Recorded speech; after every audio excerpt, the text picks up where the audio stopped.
I deserve half of that $3.2 million, including every penny from your uncle's tech money, Marcus announced with the confidence of a man who'd already spent the fortune in his head.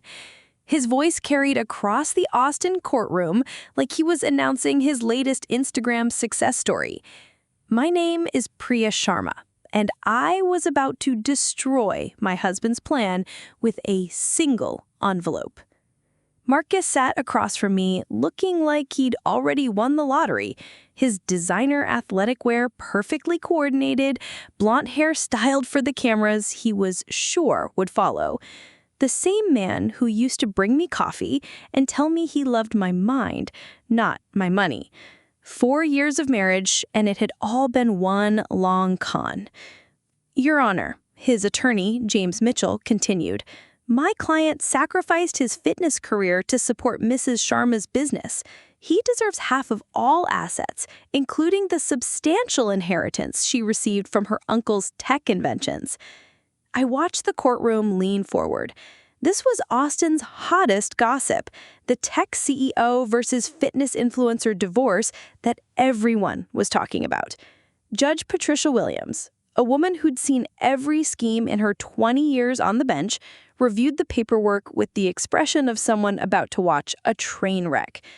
Marcus flashed me his winning smile, the same one from his morning motivation posts. The nerve of this man.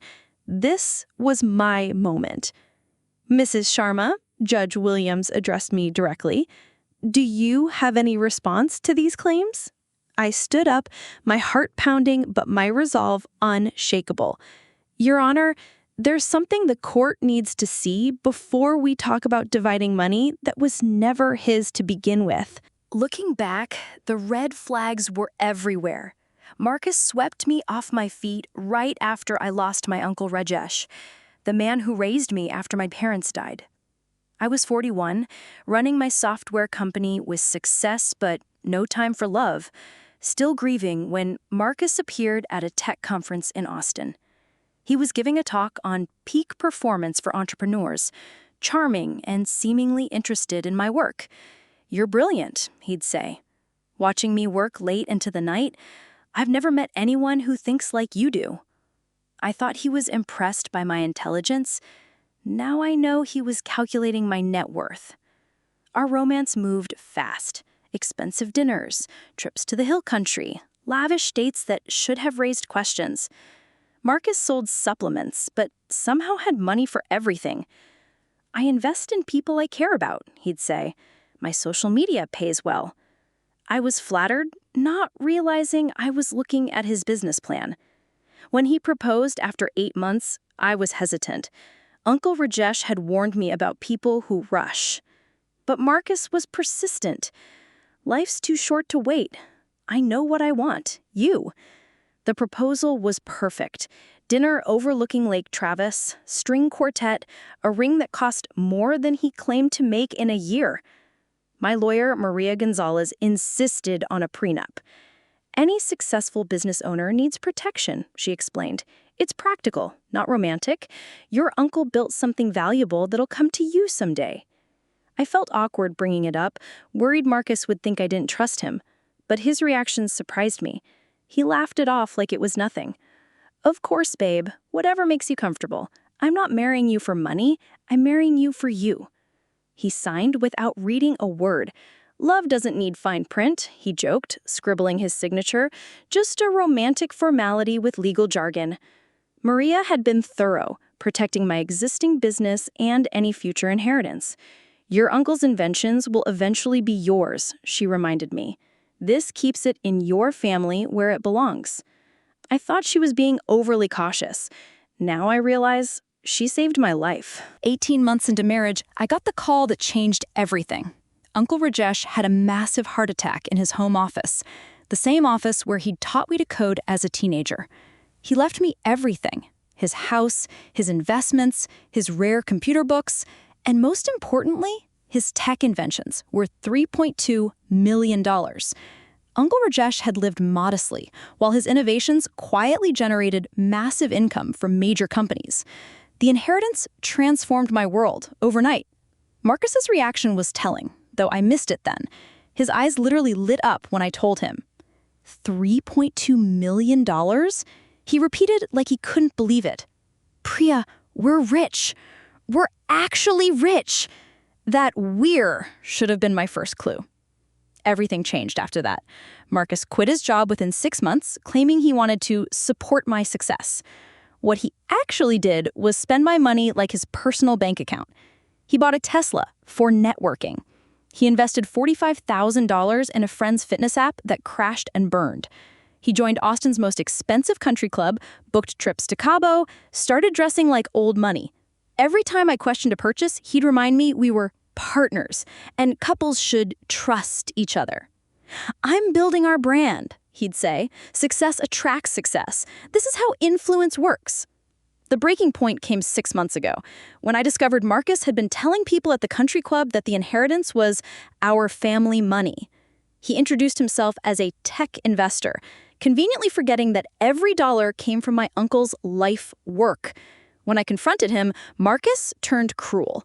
"You act like marrying up is some secret," he snapped. "Everyone knows you needed someone like me to actually enjoy life. Before me, you were just a lonely workaholic with no social skills." His words cut deep, because there was truth in them. I had been lonely. Marcus had brought excitement into my world, but I realized he'd been playing a long game, positioning himself as my savior while planning to steal everything.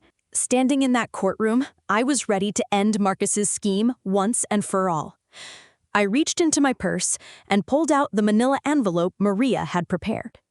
The room went silent, except for the air conditioning and my own heartbeat.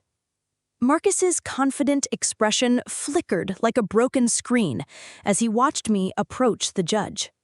"Your Honor," I said, my voice steady, "the court needs to review this document before any asset discussions." Judge Williams took the envelope. "What is this, Mrs. Sharma?" "A prenuptial agreement, Your Honor, one my husband signed 4 years ago." The courtroom atmosphere changed instantly. James Mitchell shot up like he'd been electrocuted. "Your Honor, we weren't aware of any prenuptial agreement. This is highly irregular." "Sit down, Mr. Mitchell," Judge Williams commanded, opening the envelope. "I'll examine this and determine validity." I returned to my seat, watching Marcus's face go through complete panic. From confident to confused to terrified in 30 seconds. He whispered frantically to his attorney, gesturing wildly. I caught fragments. "She never mentioned," and "How is this possible?" Maria stayed perfectly calm beside me. She'd been preparing for this moment for months, making sure our strategy was bulletproof. "Just watch," she whispered. "Time to expose his lies." Judge Williams read carefully, taking her time with each page.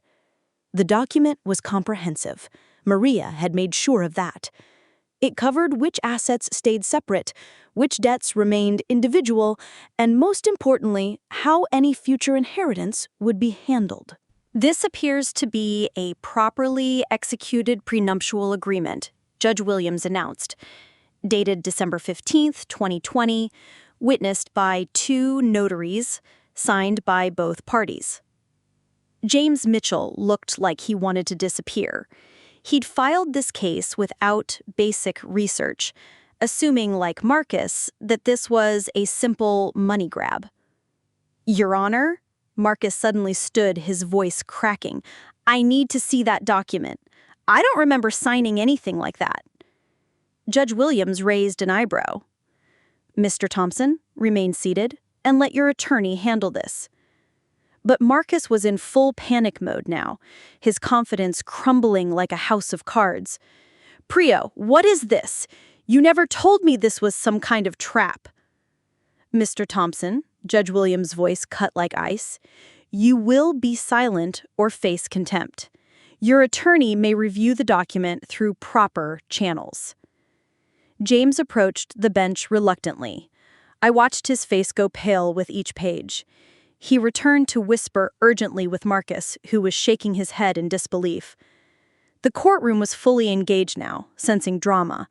I could hear whispered conversations and reporters scribbling notes as they watched Marcus's public meltdown.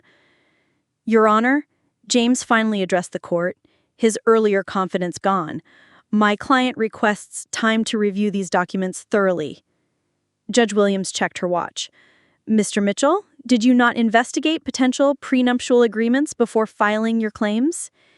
His silence said everything. Marcus had been so confident he'd never mentioned the possibility to his own lawyer. 10 minutes to review, Judge Williams declared.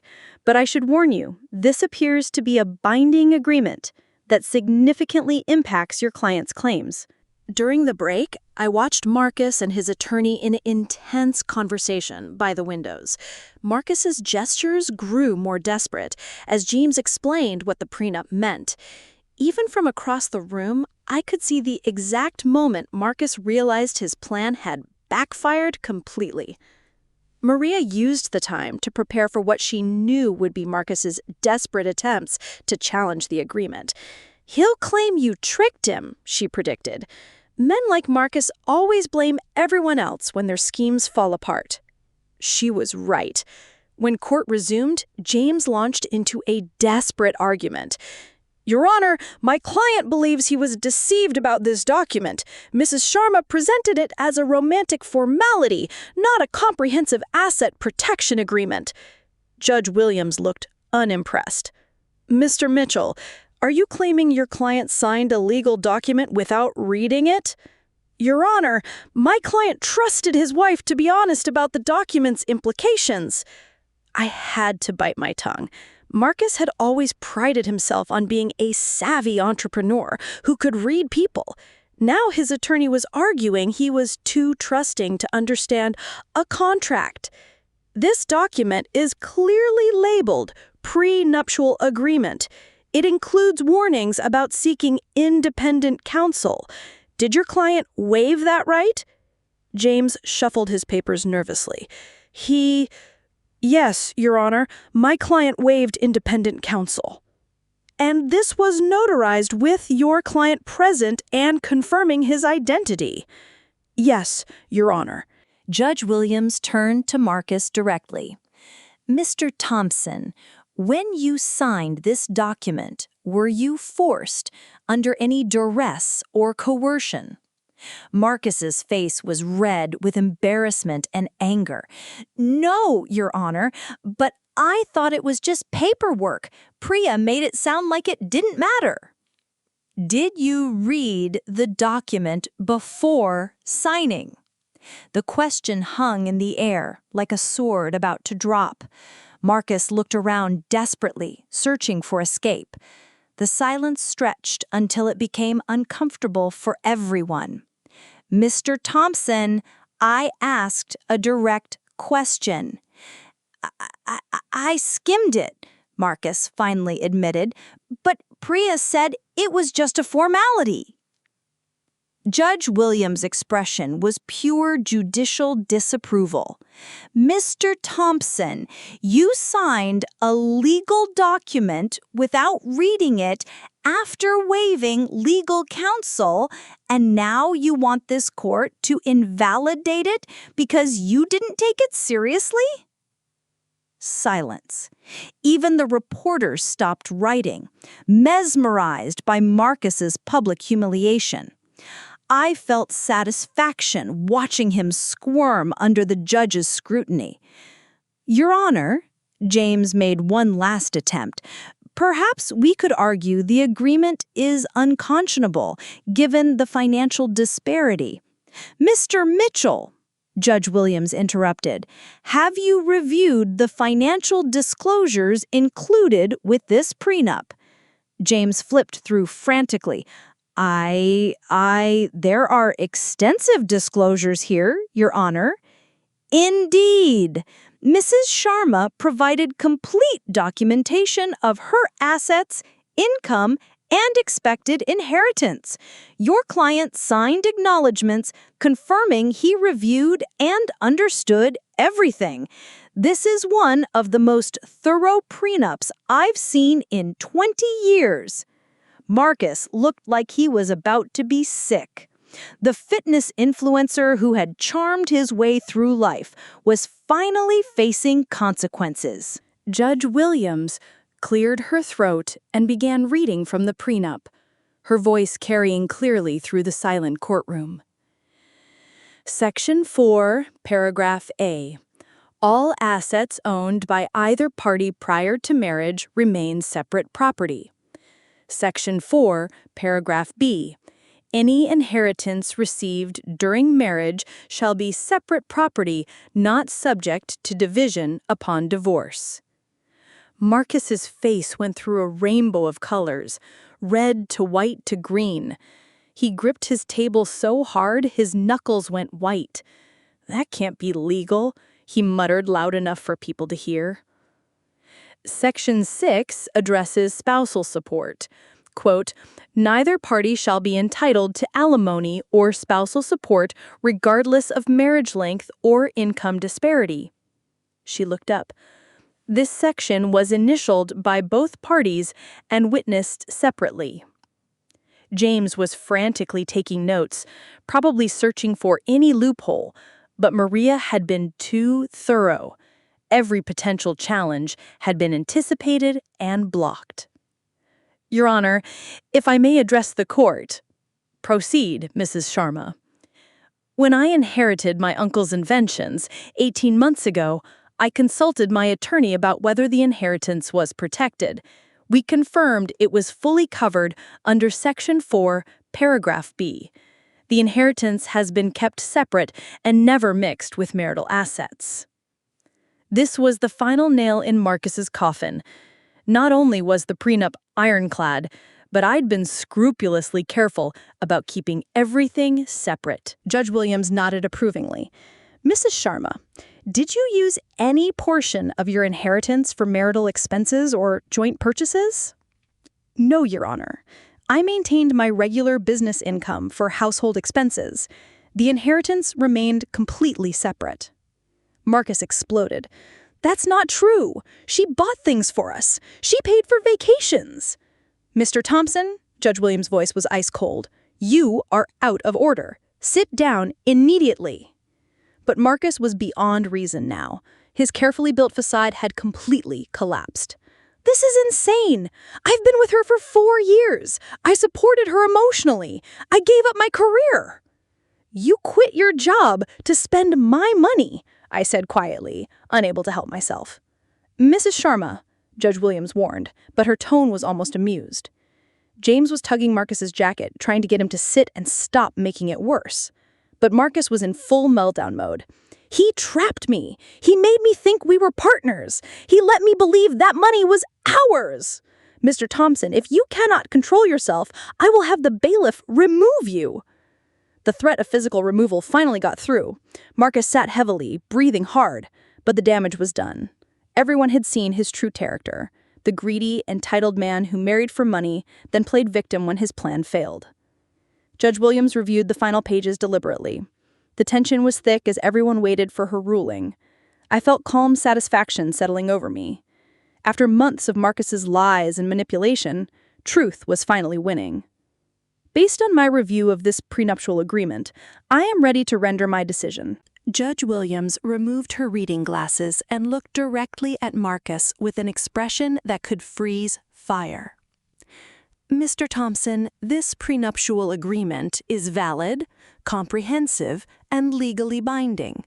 You are entitled to exactly nothing from your wife's premarital assets, inheritance, or business holdings." The words hit Marcus like physical blows. His mouth fell open, staring at the judge in complete disbelief. "Nothing?" he whispered. "Nothing," Judge Williams confirmed. "Furthermore, according to Section 7, all individually incurred debts remain with the party who incurred them. Mrs. Sharma, do you have documentation of debts your husband incurred alone?" Maria handed me a thick folder which I passed to the bailiff. "Yes, Your Honor. Credit card debts, the Tesla loan, the failed app investment, and country club fees totaling approximately $95,000. James Mitchell looked like he wanted to disappear entirely. The case he'd thought would net a big fee had become a complete disaster. Mr. Thompson, Judge Williams continued, not only will you receive no assets from this marriage, but you remain personally responsible for $95,000 in debt accumulated during the marriage. The courtroom erupted in whispers. I heard someone behind me stifle a laugh. Marcus had gone from expecting millions to facing bankruptcy in 30 minutes. Your Honor, Marcus's voice was barely audible. This can't be right.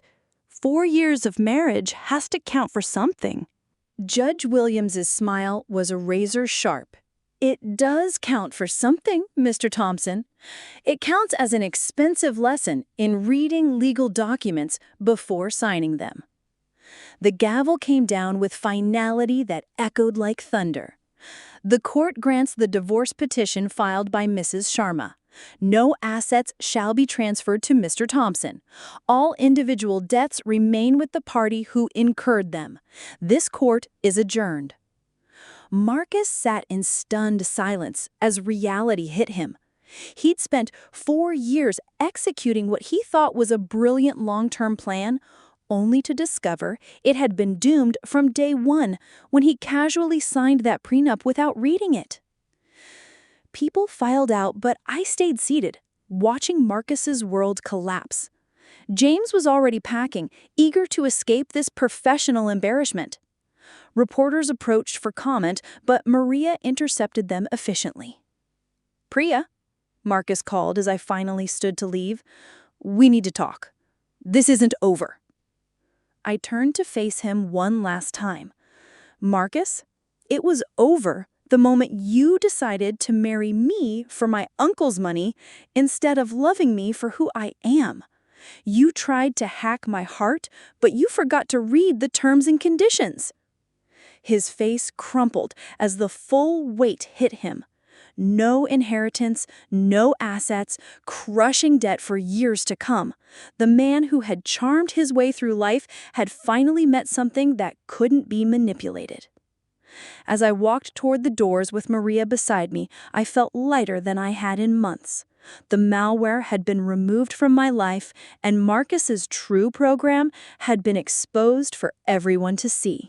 Marcus's life crashed completely in the months following our divorce. The $95,000 debt forced him into bankruptcy within 6 months, destroying his credit and making it impossible to maintain his Instagram lifestyle. His reputation in Austin's fitness and social media community was permanently damaged when word spread about his gold-digging scheme. The country club canceled his membership when he couldn't pay dues, and the Tesla was repossessed, leaving him dependent on ride shares and public transport. His dating life became non-existent as women in our circles learned about his marriage scam, warning each other about the charming influencer who viewed relationships as business opportunities. He was forced to move back with his elderly parents in Houston and take an entry-level sales job at a supplement store. His dreams of living off my uncle's legacy were replaced by the harsh reality of starting over at 36 with nothing but debt and a ruined reputation. I used a portion of my protected inheritance to establish the Rajesh Sharma Foundation, providing legal assistance to women seeking prenups and divorce representation, ensuring other women wouldn't fall victim to financial predators like Marcus. The foundation also funds coding scholarships for young women in tech, continuing my uncle's legacy of innovation and education. Looking back on my journey from trusting wife to empowered CEO, I realized Uncle Rajesh's wisdom about protecting what you build had saved me from more than financial loss. It saved me from a lifetime of being used by someone who saw my love as nothing more than a pathway to easy money. Sometimes the best protection is the one you set up before you need it. And sometimes the most important security measure is the one that protects your heart as much as your assets. Uncle Rajesh always said the most elegant solutions solve problems before they happen. The prenup wasn't just a legal document. It was a firewall that protected everything he'd built and everything I'd continue to create. As I continued growing my business and honoring my uncle's memory through the foundation, I learned that true partnership isn't about sharing bank accounts. It's about sharing values, dreams, and genuine respect. The right person will sign the prenup gladly because they're investing in you, not your portfolio. Marcus had tried to hack into my life, but he forgot the most basic rule. Always read the terms and conditions before clicking agree. And in the end, justice ran exactly as programmed.